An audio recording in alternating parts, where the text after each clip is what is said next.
سوہا شہزادی سوہا نے کہا، مجھے ایک گلاب کا پھول چاہیے۔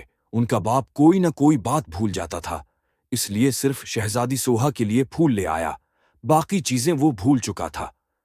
پرانے وقتوں کی بات ہے کہ ملک یمن پر ایک نیک بادشاہ حکومت کرتا تھا۔ وہ اپنی رعایا کے ساتھ بہت نیک سلوک کرتا تھا۔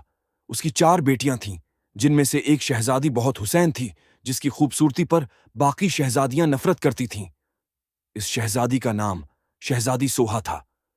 ایک دفعہ ان کا باپ کسی کام کی غرض سے بیرون ملک گیا۔ اس نے اپنی ساری بیٹیوں سے ان کی خواہشات پوچھیں۔ ان 3 بہنوں نے قیمتی زیورات لانے کو کہا۔ جب بادشاہ نے چوتھی بیٹی سے پوچھا کہ اگر تمہیں کسی چیز کی ضرورت ہو تو مجھے بتا دو، شہزادی سوہا نے کہا، مجھے ایک گلاب کا پھول چاہیے۔ ان کا باپ کوئی نہ کوئی بات بھول جاتا تھا، اس لیے صرف شہزادی سوہا کے لیے پھول لے آیا، باقی چیزیں وہ بھول چکا تھا۔ جب وہ گھر آیا تو شہزادیاں دروازے پر کھڑی اپنے باپ کا انتظار کر رہی تھیں۔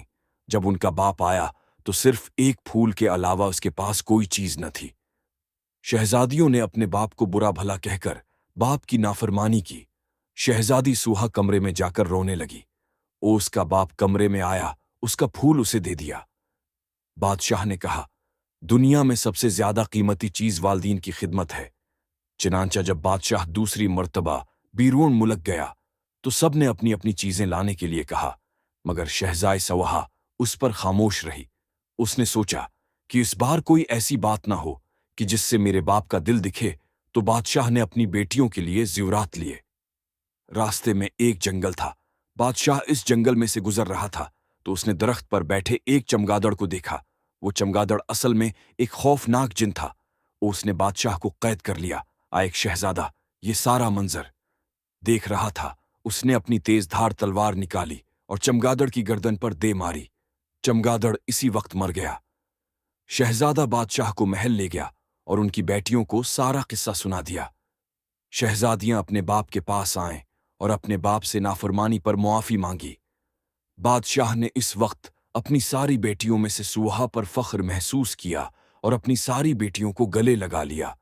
سب ہنسی خوشی رہنے لگے۔ دیکھا بچو، والدین کا ادب کرنے سے برکت ہوتی ہے۔